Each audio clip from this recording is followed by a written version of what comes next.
Hey everybody, it's Dave. Welcome to the Meniere's Experience. How you all doing? I'm doing okay for a rainy Monday. Um, I was able to go out and do some fishing. I felt good this morning. So I was able to go out and do some fishing earlier this morning. Not a lot because I've been really not feeling all that well. So, not Meniere's wise, just, sinuses, everything. Probably the fluid that's built up in this ear. Now it's coming down here, so. But I want to do an update on the Tympanoplasty surgery that I had in April. So it's been almost 2 months. Um, and, the reason why I had it was because I had a hole in my eardrum. Okay? And the reason why I had the hole was I had a tube in there that was in there way too long. It started going into the eardrum. And what had happened is it made a hole. And normally, when they put tubes in, they do a little cut. They put the tube in, and then when they take it out, usually they leave it in for 3 to 6 months for ventilation. It can help with fluid and everything. They take it out, and the eardrum will heal on its own. Well, they took mine out, and it wasn't healing. So I had this hole, and what it was doing was causing a lot of infection. On the outside, I would get this like goopy crap. It wasn't like that inner ear infection that we get in the eardrum. The eardrum's red, and they can tell it's infected. They give you antibiotics. I had this goopy thing, and they, I was put steroid drops in, and it would go away, but then it would come back. So we did that Tympanoplasty, which is what they do is they take cartilage in your ear, and they take your eardrum, they shave it down, they place it over the hole, and on the back side of the hole, and it's like a graft, but they shave it down real thin, and then that fixes it. But when they have it out, they kind of realign the bones. Now they can do it one or two ways. They can do it in the canal, or they can do what they did with the sac decompression surgery: cut here, peel the ear back. But they did it in the canal, and so the infections are gone. I'm not getting them anymore, which is great. Um, I hated having a prescription for these steroid antibiotic drops all the time. Um, so that's good. Now the hearing in that ear diminished. Okay, and that's supposed to be normal for the first 3 months, 3 to 6 months, and then it will improve back to at least what you had, or maybe more. So the hearing is still not that good. But, if I got to have less hearing on that side to get rid of infection, I'd rather have that.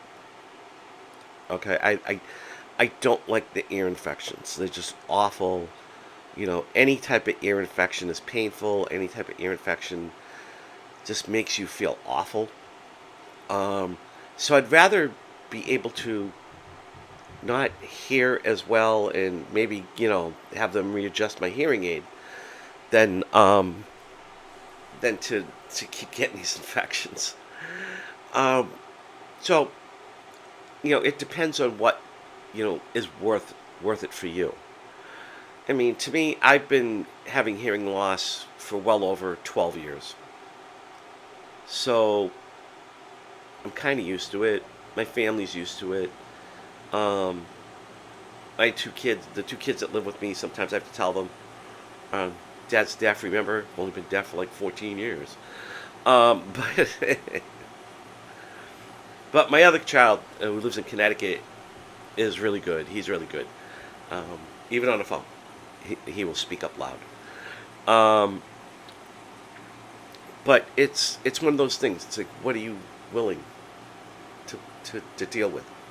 The infection or the hearing loss?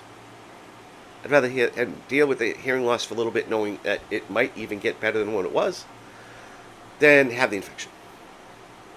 So, and it's like that with a lot of things too. It's like, um, when I had the labyrinthectomy, I was already pretty much dead, but it was like, okay, do I want to be completely deaf on that side, or do I want to keep having vertigo? And that was back in 2019.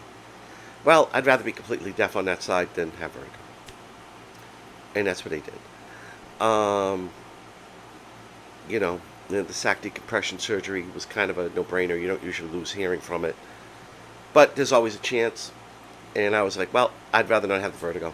I could deal with, um, you know, deafness. I could deal with tinnitus. Because see, to me, like I talked about in a video earlier about habituation, tinnitus doesn't bother me. When it comes, I don't get all panicky and upset.